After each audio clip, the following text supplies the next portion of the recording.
ठीक है, अभी स्टार्ट करते हैं।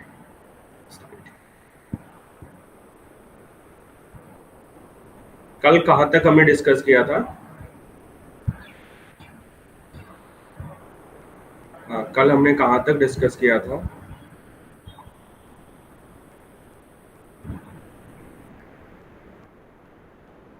ओके, कल आई थिंक कंट्रोलेबिलिटी का न्यूमेरिकल हो गया था।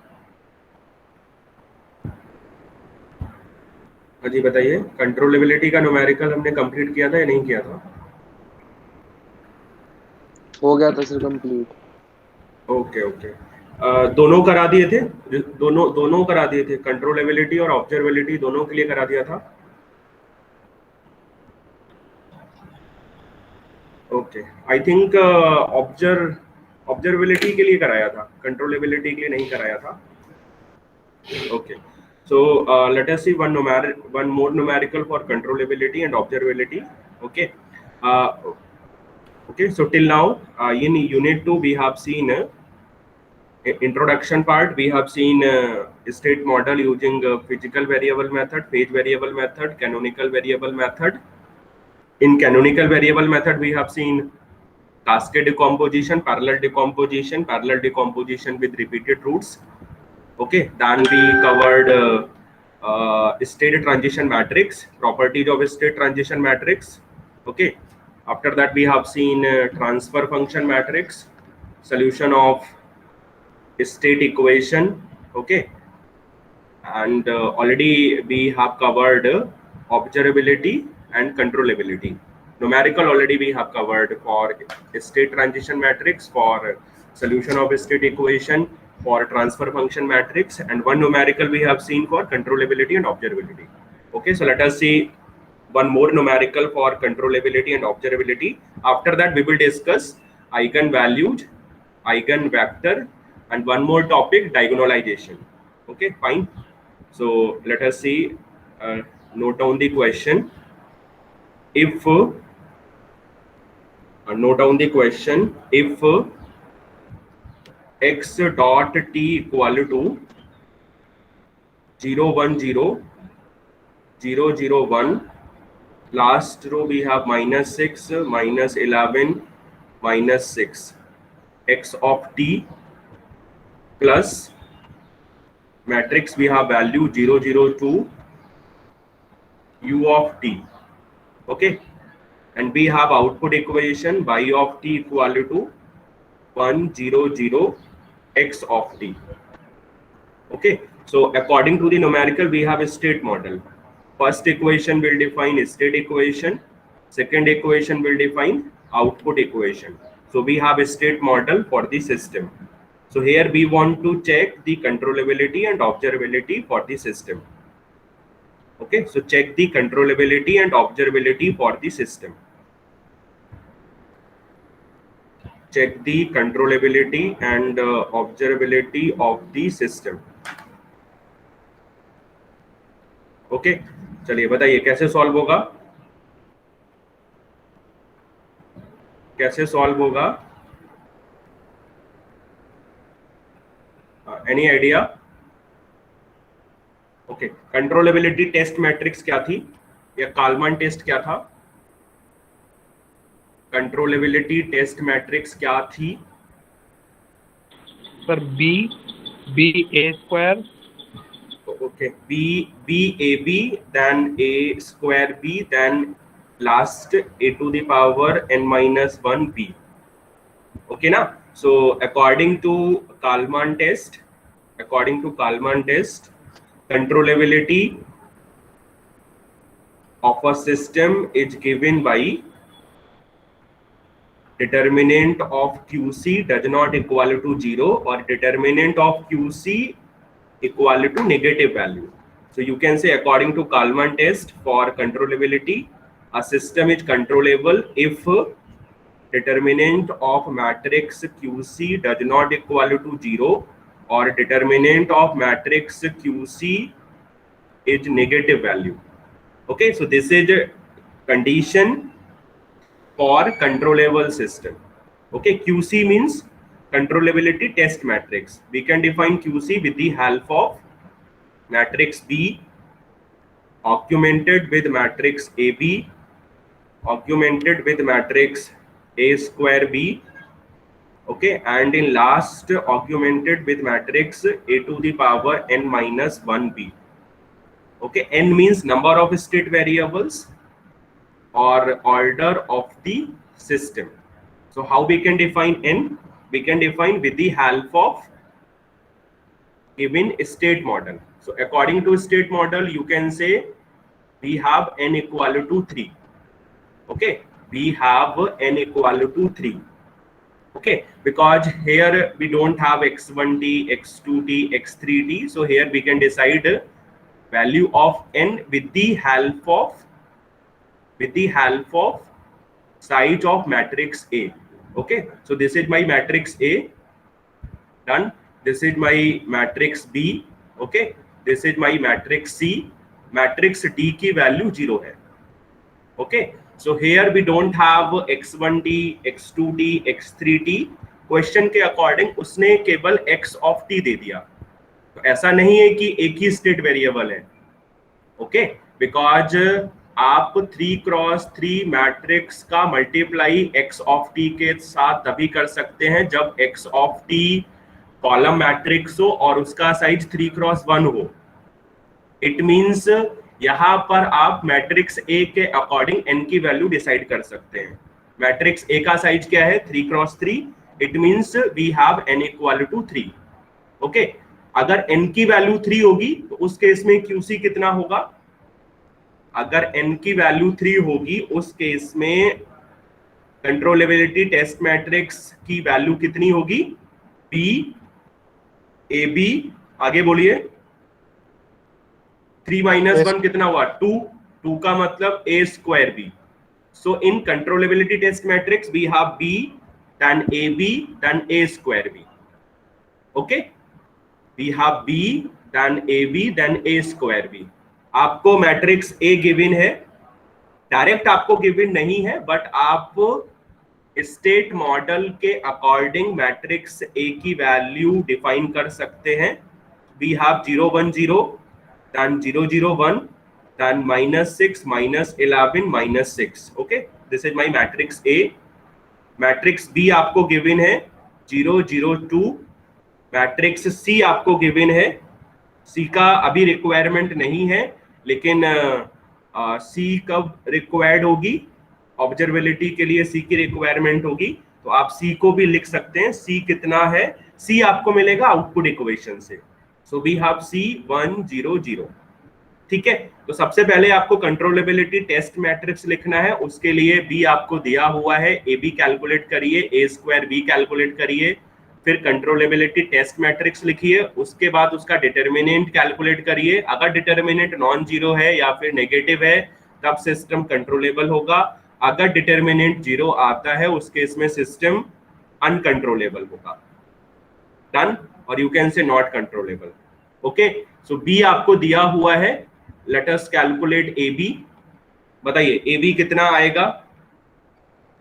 मैट्रिक्स A आपको पता है 0 1 0. Okay, 0 0 1 -6 -11 -6. Matrix B you know 0 0 2. Okay, तो मैट्रिक्स AB की वैल्यू कितनी आएगी? मैट्रिक्स AB की वैल्यू कितनी आएगी? और मैट्रिक्स AB का साइज कितना होगा? 3x1 ना. ओके, बताइए मैट्रिक्स AB की वैल्यू कितनी आएगी? जल्दी से मल्टीप्लाई करिए. मैट्रिक्स AB की वैल्यू कितनी आएगी? हाँ जी, कौन बताएगा? मैट्रिक्स AB की वैल्यू कौन बताएगा? फर्स्ट वैल्यू तो 0, 0 का मल्टीप्लाई 0 से, 1 का मल्टीप्लाई 0 से, 0 का मल्टीप्लाई 2 से, वी हैव 0. नेक्स्ट बताओ. 2. 0 का मल्टीप्लाई 0, हाँ राइट 2. तो सिंपल है बहुत. इसमें आधे एलिमेंट्स तो 0 हो रहे हैं, तो इतना टाइम क्यों लग रहा है? लास्ट -12. तो ऐसे क्वेश्चंस आएंगे जिसमें कैलकुलेशन में टाइम कम लगे. Okay, so we have AB 0 2 -12. Now let us calculate A square B. Let us calculate A square B. Let us calculate A square B. तो क्या करें, ए स्क्वायर बी हम कैसे कैलकुलेट करें? पहले ए स्क्वायर कैलकुलेट करें फिर बी से मल्टीप्लाई करें, या और कोई भी दूसरा तरीका है? सर दूसरा तरीका भी है सर। हाँ बताओ, दूसरा मेथड क्या है? सर हम ए की मल्टीप्लाई कर लें ए बी से। राइट, ओके, ए की मल्टीप्लाई कर दें ए बी से, फाइन। और ए बी आप ऑलरेडी कैलकुलेट कर चुके हैं, हाँ ओके, हाँ हाँ। तो इसमें आपको टाइम कम लगेगा, राइट, गुड। सो अगर हम ए का मल्टीप्लाई करें ए बी से, सो मैट्रिक्स ए कितना है आपके पास? 0 1 0 0 0 1 -6 -11 -6, और A B already be calculated 0 2 -12। Okay, answer. इसमें आपको टाइम कम लगेगा, अदरवाइज आप ए स्क्वायर कैलकुलेट करेंगे देन बी से मल्टीप्लाई करेंगे तो उसमें आपको एक स्टेप ज्यादा करना पड़ेगा। So first we will calculate AB. AB already we have calculated in previous step. Let us multiply with A to determine A square B. Pre-multiply with matrix A. Then we have A square B. Okay. Then we have A square B. बताइए answer कितना आएगा A square B के लिए? A square B के लिए answer कितना आएगा? First element 2 होगा, यस और नो? सेकेंड एलिमेंट -12 होगा, यस और नो? और थर्ड एलिमेंट कितना होगा? 0 का मल्टीप्लाई -6 से 0 कितना? -11 का मल्टीप्लाई 2 से -22, और -6 का मल्टीप्लाई -12 से कितना आएगा आंसर? आंसर कितना आएगा? 50. Last 50, right, okay, good, 50. So we have A square B 2 -12 50. Done. अब आपको कंट्रोलेबिलिटी टेस्ट मैट्रिक्स लिखनी है। कंट्रोलेबिलिटी टेस्ट मैट्रिक्स हम लिखेंगे with the help of B augmented with AB augmented with A square B। Okay, so we have B कितना था? B कितना था? B था आपका 002, यस और नो? ए बी कितना आया? 0 2 -12। ए स्क्वायर बी कितना आया? 2 -12 50।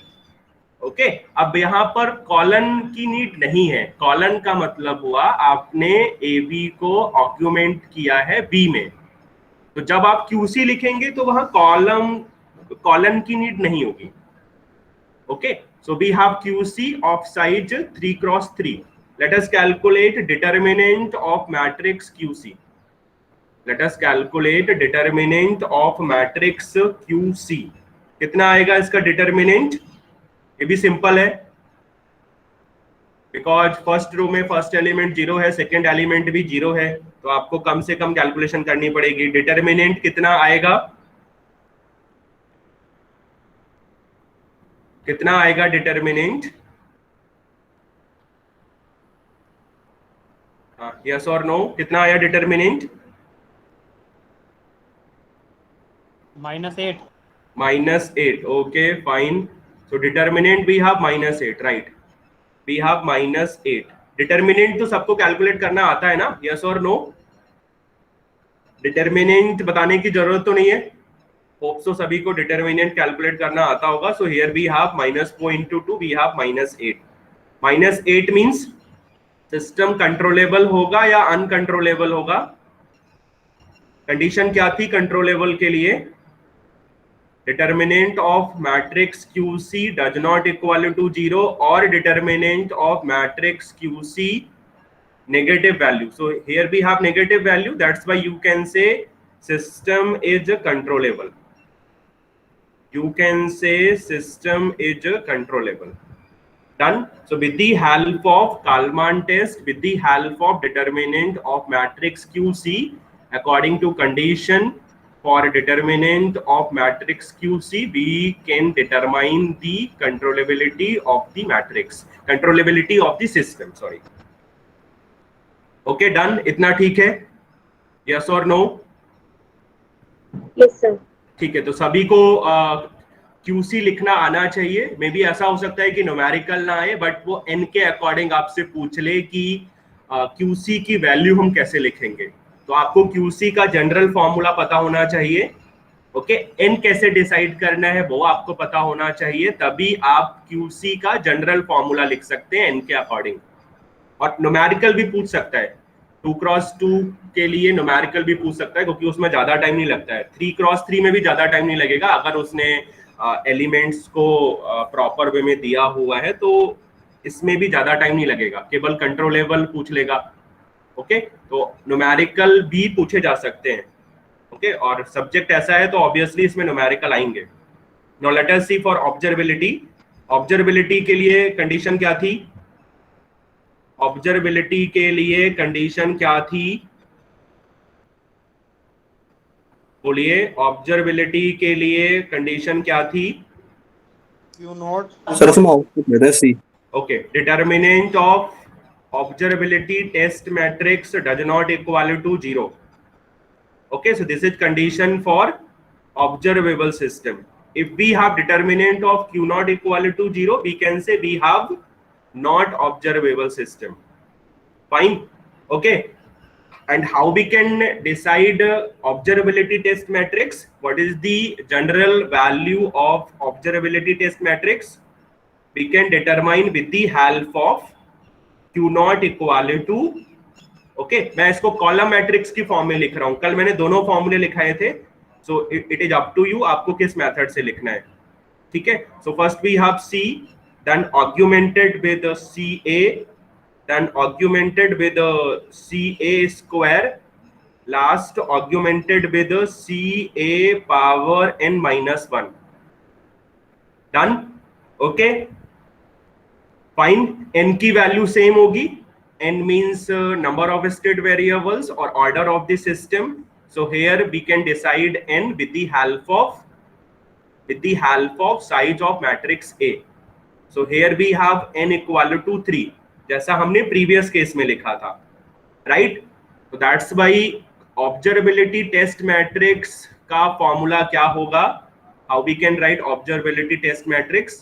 With the help of C augmented with CA augmented with, बोलो, augmented with CA square. Fine. आपको मैट्रिक्स C गिवन है ना? मैट्रिक्स C कितना गिवन था क्वेश्चन में? We have matrix C 1 0 0। Done? तो आपको यहां पर मैट्रिक्स CA की वैल्यू निकालनी पड़ेगी। C था 1 0 0, ओके, मैट्रिक्स A भी आपको क्वेश्चन में गिवन था। तो A हमने कितना फाइंड किया था? 0 1 0 0 0 1, ओके, -6 -11 -6। ठीक है, मल्टीप्लाई करिए और आंसर बताइए कितना आएगा।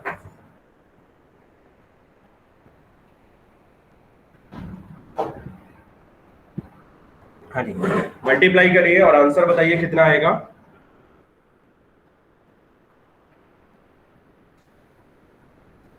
आंसर जो आएगा वो रो मैट्रिक्स की फॉर्म में आएगा। ओके, इतना टाइम नहीं लगना चाहिए आपको, मल्टीप्लाई करना है। आधे एलिमेंट्स तो 0 हो रहे हैं ना। 0 1 0 0 1 0, right, okay, good.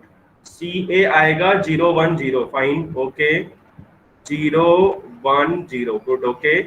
Now let us calculate CA square.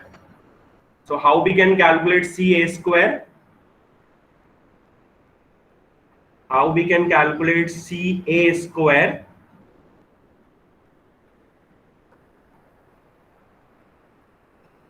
बताइए, how we can calculate CA square? कैसे निकालें CA स्क्वायर? पहले A स्क्वायर निकालें, फिर C से मल्टीप्लाई करेंगे, और फिर दूसरा मेथड भी है जैसा हमने प्रीवियस केस में किया था। हम क्या करें?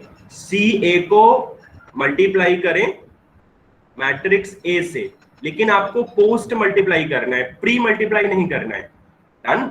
आपको क्या करना है, सी ए मैट्रिक्स को मल्टीप्लाई करना है with matrix A.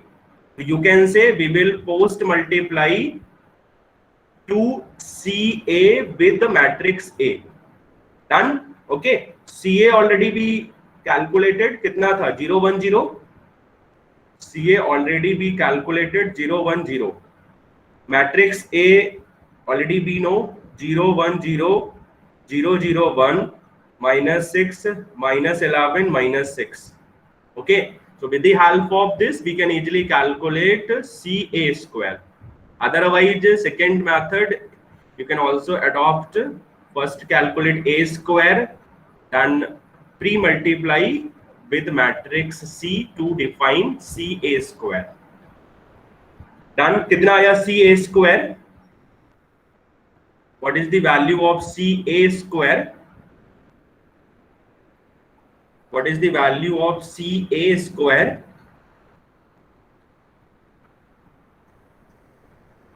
Zero zero one.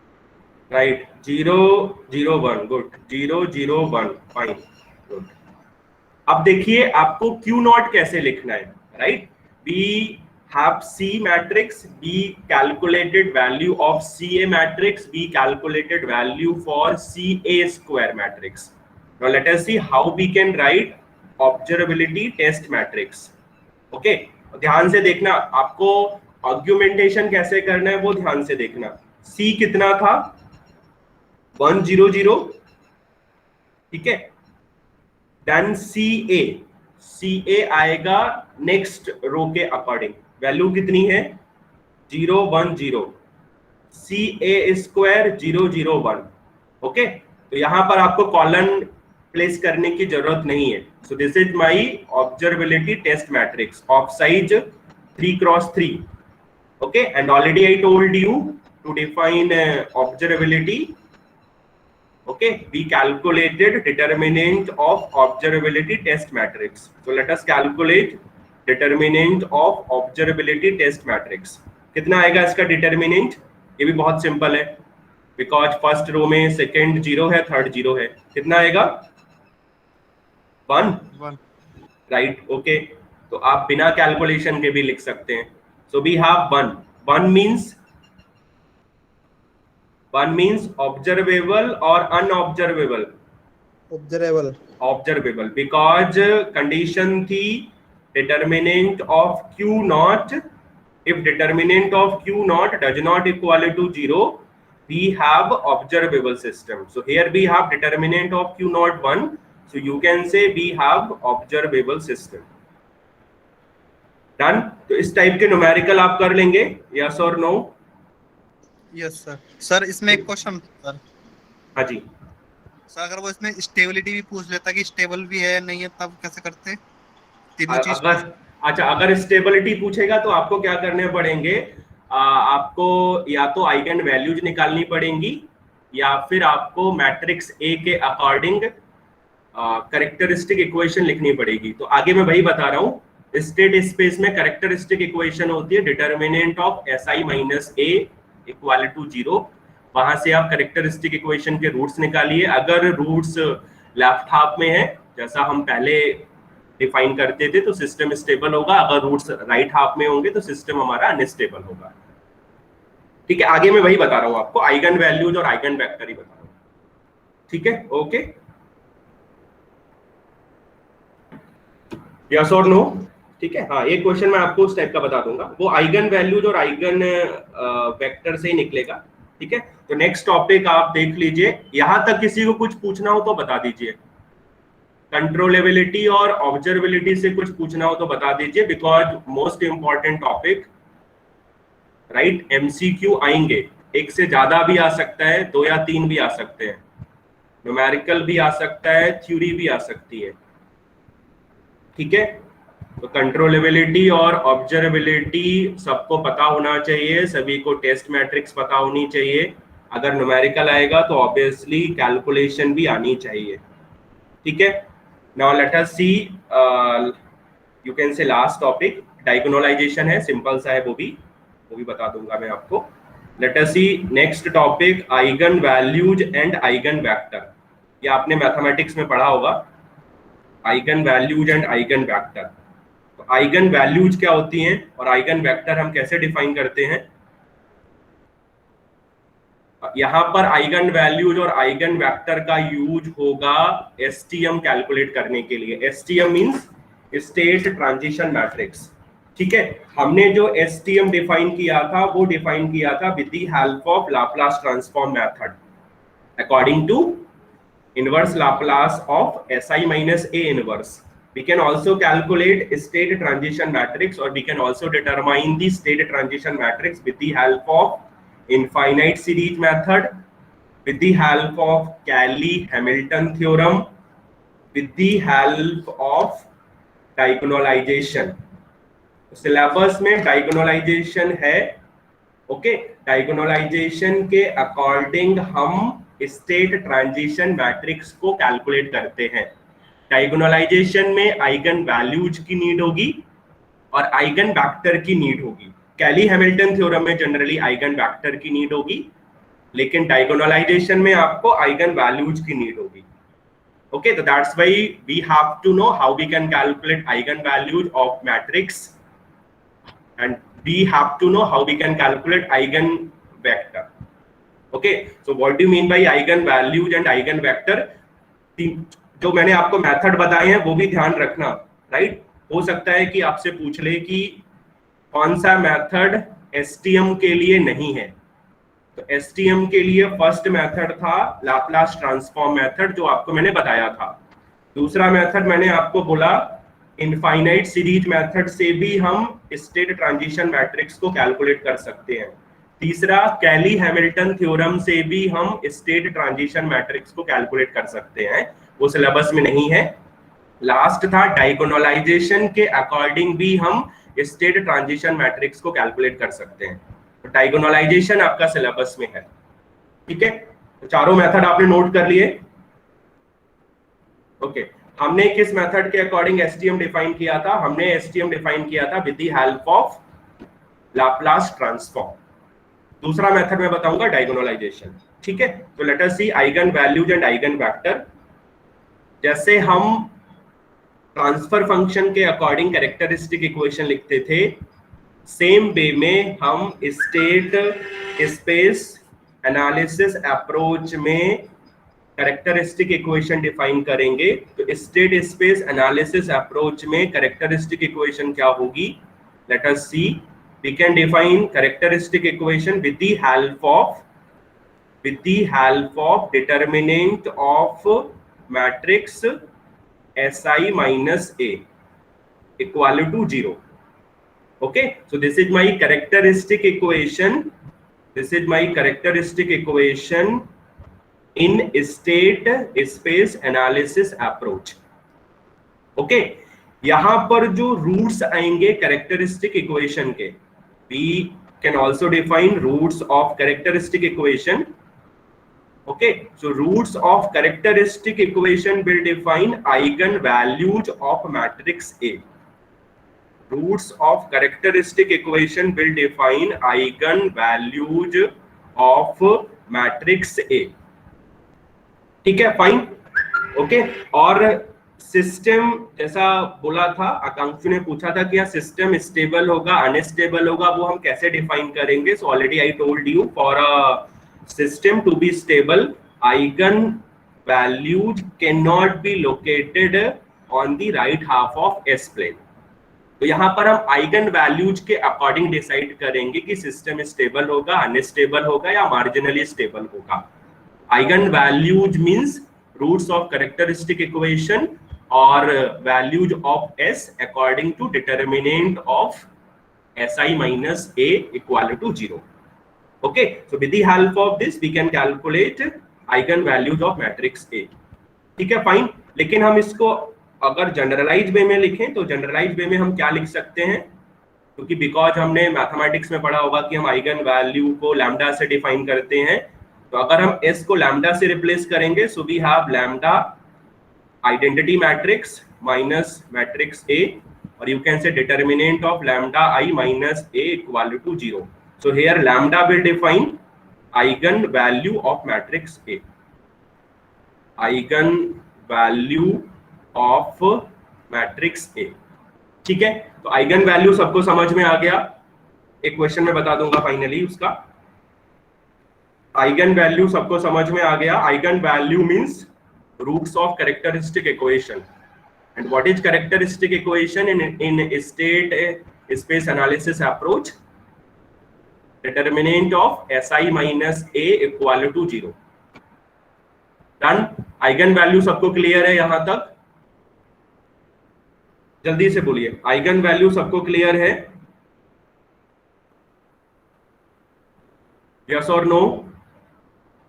Ayush, Rahul, Akankshu, Divya? Yes sir, clear है। ओके, लैम्डा सर जैसे बेसिकली हमारी एस रहेगा वैसे ही लैम्डा ही है। हाँ, सेम सेम। जैसे आपको एस को रिप्लेस करना है लैम्डा से। अगर हम आइगन वैल्यूज की बात करें तो हम बोल सकते हैं values of S will define eigen values of matrix A.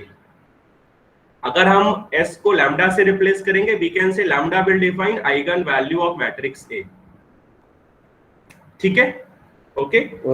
So let us see eigen vector आपको कैसे कैलकुलेट करना है। आइगन वेक्टर भी आपने आई थिंक 12th में या फिर बीटेक फर्स्ट ईयर में कैलकुलेट किया होगा। So how we can define eigen vector? Okay, so let us see if matrix A is n cross n matrix, okay, we can say there are n eigen values.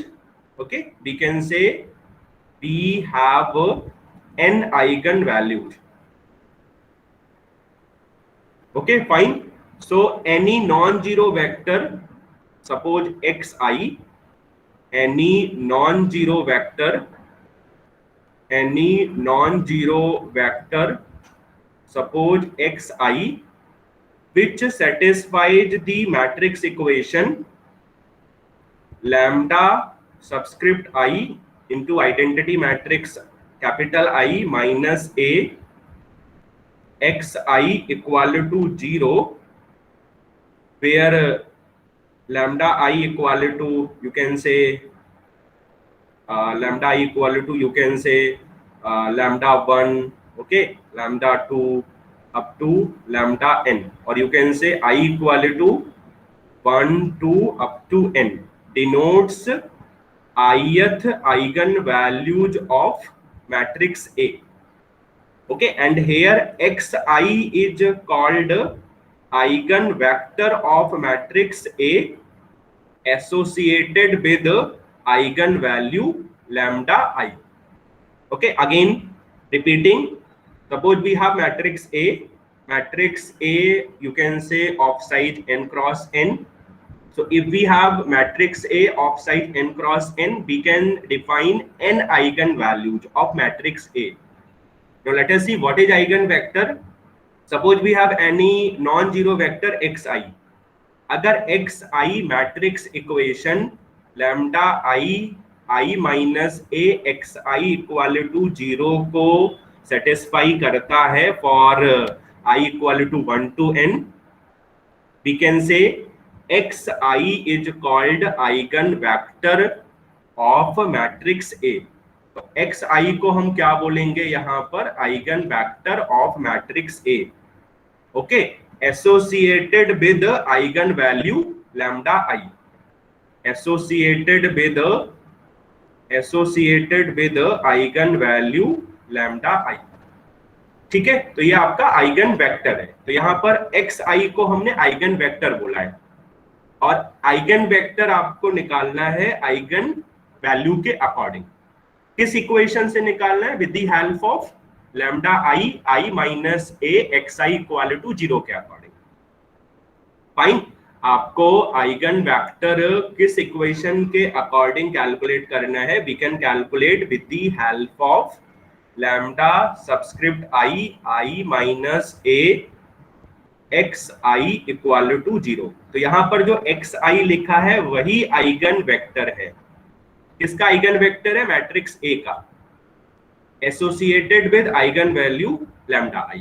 So with the help of equation we can define eigen vector. Done? इतना सबको clear है? इतना सबको clear है? Yes or no? एक example करते हैं, उससे और आपको क्लियर समझ में आएगा कि हम मैट्रिक्स के लिए आइगन वैल्यूज कैसे कैलकुलेट करेंगे और आइगन वेक्टर कैसे कैलकुलेट करेंगे. So let us see one example. Suppose we have matrix A values 0 1 minus 2 3. Okay, and here we want to determine eigen values. Here we want to determine eigen values and eigen vector of matrix A. ठीक है. लेकिन अगर आपको matrix A given नहीं होगी, may be आपको state model given होगा, तो सबसे पहले आपको स्टेट मॉडल के अकॉर्डिंग मैट्रिक्स ए डिफाइन करनी है. उसके बाद ही आप मैट्रिक्स ए के लिए आइगन वैल्यूज और आइगन वेक्टर कैलकुलेट कर सकते हैं. Fine. So first we will calculate eigen values. Okay, तो मैंने आपको कैसे बताया था आइगन वैल्यूज हम कैसे कैलकुलेट करेंगे. आइगन वैल्यूज हम कैसे कैलकुलेट करेंगे with the help of determinant of lambda I minus A equal to 0. Done. तो यहां पर जो लैम्डा की वैल्यूज आएंगी वही मैट्रिक्स ए के लिए आइगन वैल्यूज होंगी. आपको मैट्रिक्स ए गिवन है.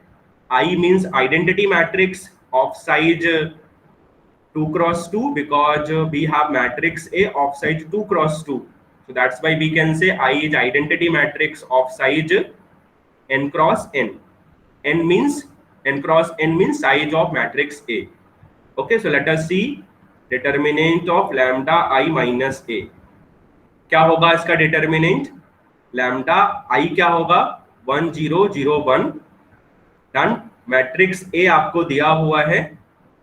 ओके सॉरी, इसको एक मैट्रिक्स में रखते हैं. सॉरी. डन. इसको बाहर लगाना पड़ेगा. सॉरी, चलो उसको मैं बाद में मल्टीप्लाई करता हूं. ओके, और मैट्रिक्स ए कितना दिया हुआ है 0 1 -2 3. डन. ठीक है, यस और नो. चलिए बताइए लैम्डा की वैल्यूज कितनी आएंगी. लैम्डा की वैल्यूज कितनी आएंगी 1 और 2. 1 और 2. ओके, और किसी का आंसर आया है. तो determinant of lambda I minus A कितना होगा. Determinant of matrix of elements lambda -1 2 lambda -3. ठीक है, इसका डिटर्मिनेंट क्या होगा. इसका डिटर्मिनेंट क्या होगा सभी को पता है ना. डिटर्मिनेंट 2 क्रॉस 2 का तो आप इजीली निकाल सकते हैं. सो लैम्डा इंटू लैम्डा -3 माइनस कितना -1 into 2 equal to 0. So we have equation lambda square minus 3 lambda plus 2 equal to 0. So we have lambda 1 2. तो कितनी आइगन वैल्यूज हैं. कितनी आइगन वैल्यूज हैं 2 आइगन वैल्यूज हैं. राइट. फर्स्ट आइगन वैल्यू क्या है lambda 1 equal to 1. Second eigen value क्या है lambda 2 equal to 2. Okay, so here lambda will define eigen value for matrix A. So here we have 2 eigen values. First one, second 2. अब eigen vector कितने होंगे. Let us see calculation for eigen vector. कितने eigen vector होंगे. 2 होंगे या 3 होंगे या 4 होंगे. कितने eigen vector होंगे. 2 आइगन वेक्टर होंगे. आपको मैंने क्या बताया था xi मैंने बोला था eigen vector associated with eigen value lambda i. So here we have 2 eigen values. That's why you can say we have 2 eigen vectors. Okay, so first eigen vector you can assume x1. आपने वहां xi लिखा था ना lambda i के लिए. So here you can write first eigen vector x1. x1 को हम assume करेंगे x11 x21. दूसरा आइगन वेक्टर क्या होगा x2. x2 हम assume करेंगे x12 x22. डन. इतना क्लियर है.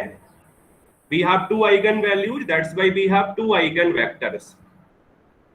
First let us assume x1 क्या होगा, x11 x21. Second let us assume x2 क्या होगा, x12 x22. डन.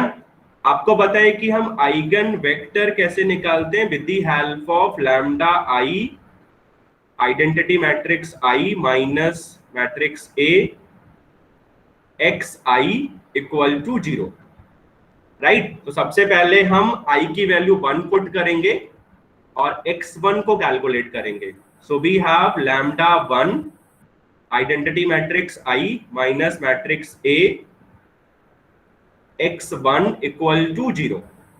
लैम्डा 1 की वैल्यू पुट करिए. लैम्डा 1 कितना है, 1. Identity matrix 1 0 0 1. मैट्रिक्स ए की वैल्यू कितनी है, 0 1 -2 3. और x1 हमने कितना एज्यूम किया था, x11 x21 इक्वल टू 0. ठीक, इसको सिंप्लीफाई करिए और इक्वेशन बताइए क्या आएगी. पहले आप मैट्रिक्स ऑपरेशन परफॉर्म कर लीजिए.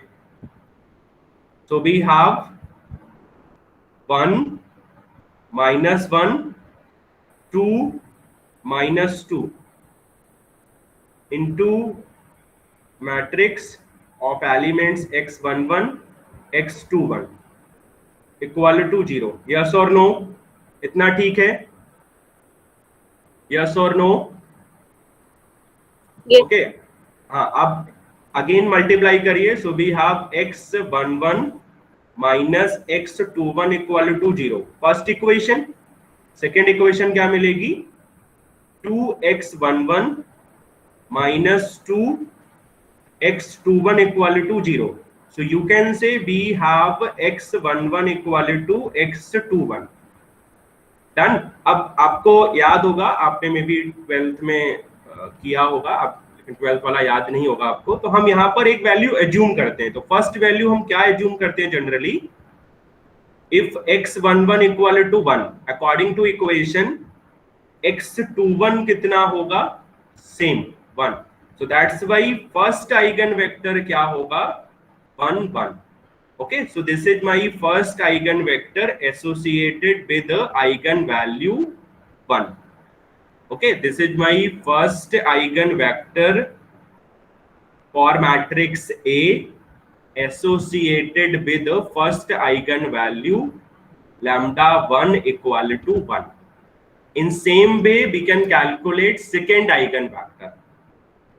In same way we can calculate second eigenvector. A second eigenvector x2 associated with the second eigenvalue lambda 2. Okay, so let us see how we can calculate second eigenvector. Second eigenvector x2. x2 आपने कितना assume किया था, first element x12, second element x22. Done. So with the help of same formula means with the help of lambda I into capital I minus a xi equal to 0, we can define second eigenvector, right? तो यहाँ I की value कितनी होगी, 2. So let us put I equal to 2. So we have lambda 2 I minus a x2 equal to 0. Lambda 2 कितना था, lambda 2 कितना था, lambda 2 mean second eigen value कितनी थी, 2. आइडेंटिटी मैट्रिक्स क्या होगी, 1 0 0 1. डन. मैट्रिक्स ए आपको दिया हुआ है 0 1 -2 3. x2 आपने एज्यूम किया है x11 x22 इक्वल टू 0. ठीक है, तो सबसे पहले आप लैम्डा 2 माइनस ए कैलकुलेट करिए. So we have 2 minus 1 2 minus 1. Okay, then we will multiply with the matrix x2 of elements x11 x22 equal to 0. तो फर्स्ट इक्वेशन क्या आएगी यहां से, 2x11 minus x22 equal to 0. Second भी same होगी, तो same जैसा हमने वहां एज्यूम किया था, सॉरी x12 नहीं था, x12 था, 11 नहीं था, x12 था. So we have x12 2x12 minus x22 equal to 0. So that's why हम x22 की वैल्यू क्या लिख सकते हैं, ट्वाइस ऑफ x12. हमने वहां x11 एज्यूम किया था, हमने फर्स्ट एलिमेंट एज्यूम किया था 1. In same way here we will assume first element x12 equal to 1. So you can say if x12 equal to 1, x22 कितना होगा 2. So that's why second eigen vector कितना होगा 1 2. So this is eigen vector of matrix A associated with the eigen value lambda 2 equal to 2. Okay, this is my second eigen vector of matrix A associated with the second eigen value lambda 2 equal to 2. So with the help of procedure, we can easily calculate eigen values of matrix A. We can easily calculate eigen vector of matrix A associated with eigen values. ठीक है, तो हो सकता है आपसे एक question देके eigen values पूछ ले या फिर सिस्टम की स्टेबिलिटी पूछ ले, लेकिन आपने पढ़ा है कि हम पोल्स के अकॉर्डिंग या कैरेक्टरिस्टिक रूट्स के अकॉर्डिंग सिस्टम की स्टेबिलिटी डिटरमाइन करते हैं.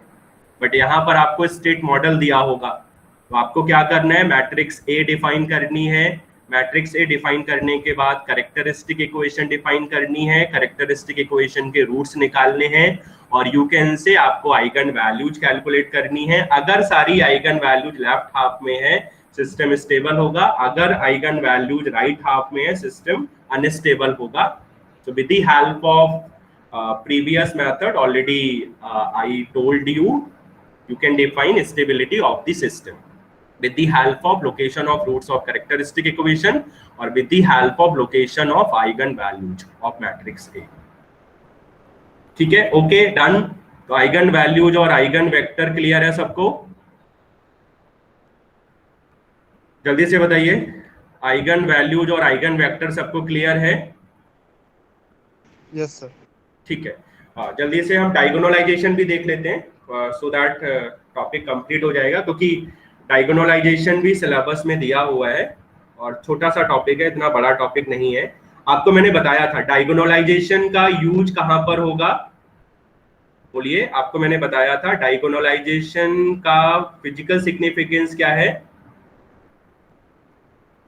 बोलो भाई. डायगोनलाइजेशन का फिजिकल सिग्निफिकेंस क्या है? अच्छा, डायगोनलाइजेशन के अकॉर्डिंग हम क्या कैलकुलेट करते हैं, स्टेट ट्रांजिशन मैट्रिक्स को हम कैलकुलेट करते हैं. डायगोनलाइजेशन के अकॉर्डिंग हम स्टेट ट्रांजिशन मैट्रिक्स को कैलकुलेट करते हैं. ठीक, तो डायगोनलाइजेशन का मतलब हुआ, suppose matrix A is not diagonal, suppose matrix A is not diagonal, we can transform the state variable such that resultant matrix A is diagonal. So this technique of transforming a non-diagonal matrix to diagonal matrix is called diagonalization. Suppose आपका matrix A diagonal नहीं है, आप state variable को transform करके matrix A को diagonal form में convert कर सकते हैं. So you can say technique of transforming a non diagonal matrix to diagonal matrix is known as डायगोनलाइजेशन.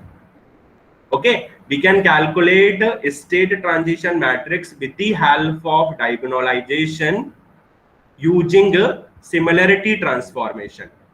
We can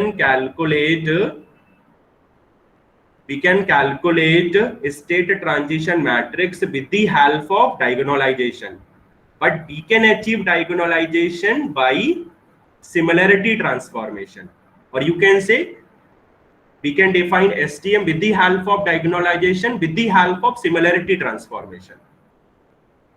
ठीक है, तो इतना सबको क्लियर है?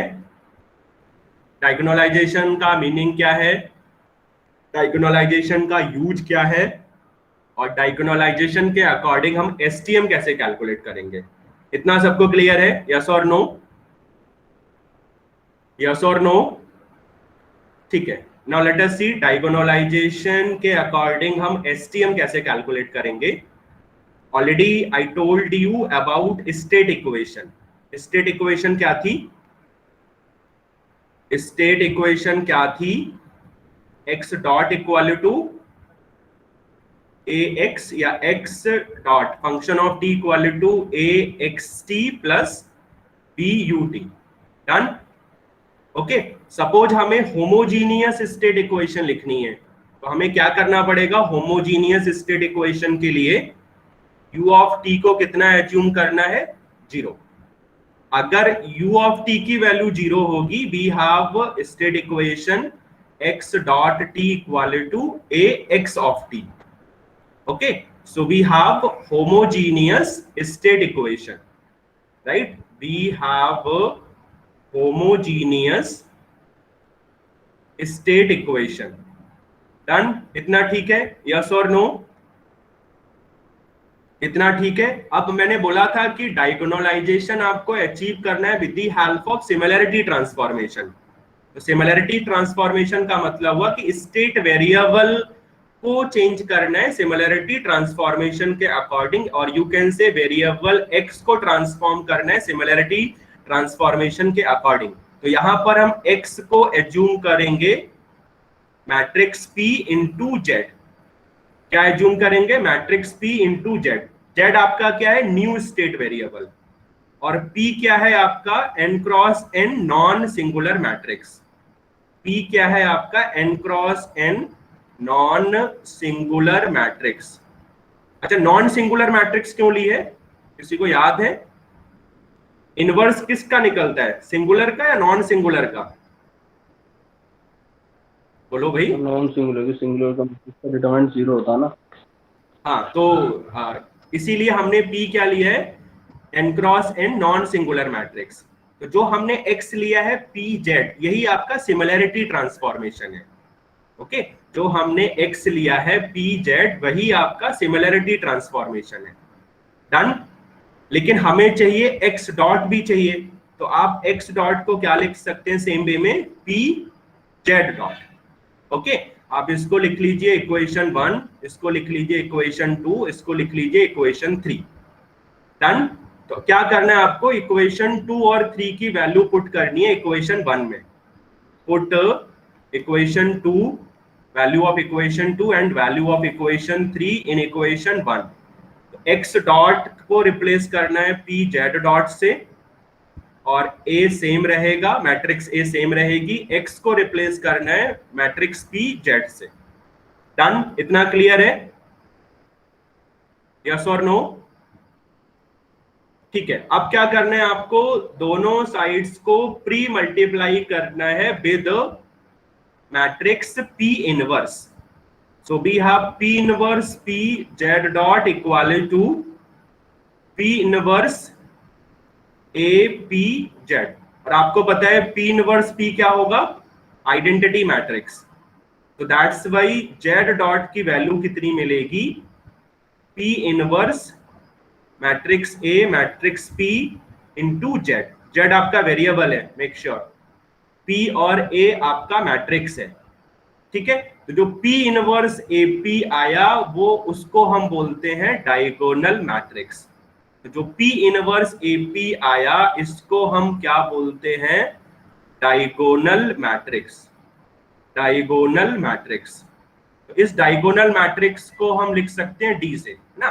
Just wait for 2-3 minutes, 2-3 minutes में कंप्लीट हो जाएगा. ठीक है. तो जो P इनवर्स AP आया, उसको हम बोलते हैं डायगोनल मैट्रिक्स. तो आप इसको d से रिप्लेस कर दीजिए. z डॉट की वैल्यू कितनी मिलेगी? dz. इसको आप लिख लीजिए इक्वेशन 4. डन. अब हमें इक्वेशन 4 का सॉल्यूशन डिफाइन करना है. ये आपका डिफरेंशियल इक्वेशन है, इसका आप सॉल्यूशन डिफाइन करिए. तो जनरल सॉल्यूशन क्या होगा 4th इक्वेशन का? इक्वेशन 4 का जनरल सॉल्यूशन क्या होगा? जेड इक्वल टू कितना, e power D T Z of 0. Okay, so this is general solution of equation 4th. Done. This is general solution of equation 4th. Okay, z की value आपको पता है कितनी है, आपने क्या एज्यूम किया था, x equal to P Z. आपने एज्यूम किया था x equal to P Z. तो यहां से आप z की वैल्यू लिख सकते हैं. z की वैल्यू कितनी होगी, p inverse x, because p से डिवाइड करेंगे, p मैट्रिक्स है, तो z की वैल्यू होगी p inverse x.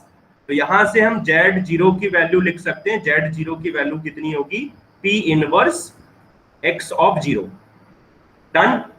Okay, p inverse x of 0. So let us put, तो z की वैल्यू कितनी है, p inverse x. Equation 4th में, इक्वेशन 4th नहीं, सॉरी, इसको 5th लिख लीजिए. इक्वेशन 5th में हम z की वैल्यू पुट करेंगे, p inverse x equal to e power dt, और z0 की वैल्यू हमने कितनी लिखी है, p इनवर्स x0. डन. इतना क्लियर है सबको. हमने इक्वेशन 4th डिफाइन की, उसका सॉल्यूशन डिफाइन किया. सॉल्यूशन लिखने के बाद हमने z की वैल्यू डिफाइन की, z ऑफ 0 की वैल्यू डिफाइन की, इक्वेशन 5th को रीराइट किया, या सॉल्यूशन को हमने रीराइट किया. रीराइट करने के बाद आप क्या करिए, हमें चाहिए x. राइट हैंड साइड से x तभी मिलेगा जब आप दोनों साइड्स को प्री मल्टीप्लाई करोगे विद मैट्रिक्स p. तो मैट्रिक्स p से दोनों साइड्स को प्री मल्टीप्लाई कर दीजिए. So we have p inverse x, matrix p, e power dt, p inverse x of 0. Right hand side में जो p इनवर्स लिखा हुआ है वो आइडेंटिटी मैट्रिक्स हो जाएगी. तो x की वैल्यू कितनी मिलेगी, matrix p, e power dt, p inverse x of 0. Done. Right. Now final conclusion, जो x आया है वही आपका स्टेट ट्रांजिशन मैट्रिक्स है. तो e टू दी पावर 80 और 5t की वैल्यू कितनी होगी, स्टेट ट्रांजिशन मैट्रिक्स की वैल्यू होगी p e power dt p inverse. तो ऑब्जेक्टिव में आपसे पूछ सकता है कि डायगोनलाइजेशन के अकॉर्डिंग स्टेट ट्रांजिशन मैट्रिक्स का फॉर्मूला क्या होता है. तो स्टेट ट्रांजिशन मैट्रिक्स का फॉर्मूला क्या है, p e to the power dt p inverse. Okay, so here e to the power 80 और 5t will define state transition matrix. और यहाँ जो p है वो p आपको क्वेश्चन में दिया नहीं होगा, वो न्यूमेरिकल में हमें p लिखना पड़ेगा. तो p को हम बोलते हैं मॉडल मैट्रिक्स. p को हम क्या बोलते हैं, मॉडल मैट्रिक्स. और मॉडल मैट्रिक्स का जनरल फॉर्म होता है आइगन वैल्यूज के according 1 1 up to 1, lambda 1, lambda 2 up to lambda n. ठीक है. नेक्स्ट होगा, नेक्स्ट रो में lambda 1 square, lambda 2 square up to lambda n square. और लास्ट होगा similarly lambda 1 power n minus 1, lambda 2 power n minus 1, lambda n power n minus 1. So this is general form of model matrix. ठीक है. तो आपको पता है derivation तो आएगा नहीं, लेकिन सिमिलरिटी ट्रांसफॉर्मेशन पूछ सकता है, फाइनल रिजल्ट पूछ सकता है डायगोनलाइजेशन के अकॉर्डिंग. डायगोनलाइजेशन हम क्यों यूज करते हैं वो पूछ सकता है. और डायगोनलाइजेशन में जो मैट्रिक्स p है उसका जनरल फॉर्म पूछ सकता है, या n के अकॉर्डिंग मॉडल मैट्रिक्स की वैल्यू पूछ सकता है. तो एक न्यूमेरिकल मैं आपको कल करा दूंगा डायगोनलाइजेशन का. Okay, so we have covered unit 2. किसी को यूनिट 2 में और कुछ पूछना हो तो बता दीजिए. ठीक है. तो नेक्स्ट वीक से हम फिर स्टार्ट करेंगे unit 5th, Nyquist polar board. ठीक है. किसी को कुछ पूछना हो तो बता दीजिए. ठीक है. तो आप कोशिश करिए जो नोट्स में न्यूमेरिकल दिए हुए हैं उनको एक बार आप सॉल्व करके देख लें. ओके. किसी किसी भी मेथड का एक एक न्यूमेरिकल तो आप खुद सॉल्व करके देखें कि ऑब्जेक्टिव में एमसीक्यू पूछे जा सकते हैं। ओके, ठीक है, थैंक यू। और किसी को कुछ पूछना हो तो बताइए।